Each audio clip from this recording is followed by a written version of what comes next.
Hello everyone, कैसे हो आप लोग? आई होप सब बहुत अच्छे होंगे। तो हम इस छोटे से वीडियो के अंदर बात करेंगे कि लास्ट 15 डेज स्ट्रेटेजी क्या होनी चाहिए वीएलडब्ल्यू की एग्जाम की। देखो, सबको पता है कि एग्जाम 10 को टेंटेटिव डेट है और इसके ऊपर 2-4 दिन आगे पीछे आप कर लीजिए और मोस्ट प्रोबेबली चांस है कि एग्जाम हो जाएगा। 99% चांस है। There is a 99% chance. और जो 1% चांस है जो कोर्ट केस की बात हुई थी, उसमें एक्चुअली उनका कोई लीगल बेस नहीं है, सो डैट मुझे नहीं लगता कि उनके बेस पे एग्जाम पे को स्टे होने वाला है। तो इस एग्जाम को आप मान के चलिए ये होने वाला है अभी 10-20 दिन के अंदर, जो भी डेट आई है तो उसी डेट के आगे पीछे हो जाएगा।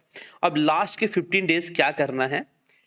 बहुत सारे बच्चे मुझे मैसेज कर रहे थे कि सर लास्ट के 15 डेज क्या करें, समझ नहीं आ रहा। तो मैं आपको बताता हूँ लास्ट के 15 डेज जो सबसे मोस्टली इंपॉर्टेंट चीजें होती हैं वो किस तरह से करनी होती है। देखो, सबसे पहले आपने जो भी सब्जेक्ट पढ़े हैं वो सारे सब्जेक्ट आपको रिवाइज कैसे करने हैं।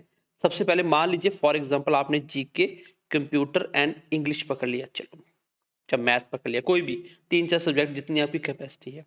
अब जीके के 2 टॉपिक लगाए, 2 टॉपिक रिवाइज किए, पढ़ा हुआ आपने ऑलरेडी, सिर्फ गो थ्रू किया। देन उस टॉपिक के टॉपिक वाइज एमसीक्यूज लगा लिए। कोई भी एक टॉपिक मान लो आपने, जैसे मान लो आपने पॉलिटी में टॉपिक पढ़ लिया पंचायती राज एक्ट, अब उसके पर्टिकुलर एमसीक्यूज किया आपने 50 से 60 जो भी होंगे, जो हमने आपको बुक भी प्रोवाइड की थी, जेकेएसएस में ऑनलाइन ट्यूटोरियल की जो बुक थी एमसीक्यूज। उसके बाद प्रीवियस ईयर बुक भी एक प्रोवाइड की हुई है, प्लस इसके प्रीवियस ईयर क्वेश्चन देख लो कौन से आए हैं वो भी देख लो। जब इतना कर लोगे दैट मीन्स कि वो टॉपिक कंप्लीट हो गया। Same computer, English and math जो भी सब्जेक्ट है सब में करना है। दिन के मान लो 2 टॉपिक इसके कर रहे हो, 2 कंप्यूटर, 2 इंग्लिश, 2 मैथ और 2 रीजनिंग है, जो भी आपको लगता है कि पहले 3 सब्जेक्ट पकड़ने हैं। तो इस तरह से जैसे आपने ये गो थ्रू किया, रिवीजन कर लिया, खत्म हो गया। अगले 2 टॉपिक पकड़ो, इसको दोबारा से एक बार नजरों से निकालो और देन इसके भी एमसीक्यूज करो और इसके भी प्रीवियस ईयर लगाओ। साथ साथ आपको, जैसे मान लो 4-5 दिन आपने अच्छे से मेहनत की है, इसके साथ आपको बीएलडब्ल्यू के जो मॉक, इसके साथ साथ जो हमने आपको बीएलडब्ल्यू के 10 मॉक टेस्ट प्रोवाइड किए हुए हैं बीएलडब्ल्यू के जेकेएसएस भी ऑनलाइन ट्यूटोरियल ऐप पे।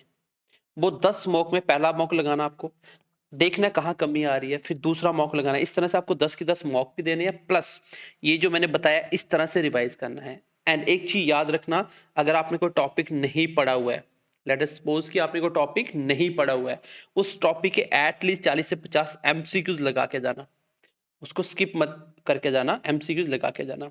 और मैथ की बात रही, मैथ की, तो math BMC classes with Ajay पे फ्री पड़ा हुआ प्लेलिस्ट चेक करिए, वहां पे फ्री ऑफ कॉस्ट आपको मोस्टली लेक्चर मिल जाएंगे। और BMC classes with Ajay Telegram channel पे आपको इसके पीडीएफ भी मिल जाएंगे। तो वहां पे जाके जो टॉपिक आपने नहीं पढ़ा आप रिवाइज कर सकते हो। जो मैं आपको प्रैक्टिस सेट दे रहा हूँ, प्रैक्टिस करवा रहा हूँ, वो भी आपको रिवाइज करने हैं। अब मैं आपको मैथ के मॉक करवाऊंगा, स्पेशली 15-20 क्वेश्चन, 20 क्वेश्चन होंगे। जैसे 15 क्वेश्चन आने तो 15 टेस्ट के मॉक, 15 क्वेश्चन का मॉक बनाएंगे।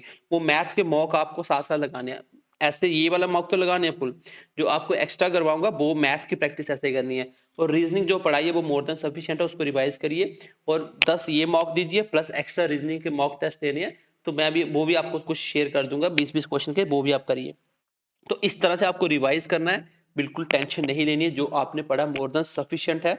मैथ, साइंस, रीजनिंग जो भी पढ़ा है इससे बाहर कुछ नहीं होगा, बस एमसीक्यूज और प्रीवियस ईयर लगा लेना, देन पेपर में चले जाना, कोई इशू नहीं है, बहुत आराम से पेपर हो जाएगा। सो आई होप कि आप ईमानदारी से लास्ट के 15 डेज इन्वेस्ट करोगे और आपको रिजल्ट डेफिनेटली मिलेगा। So all the best for exam.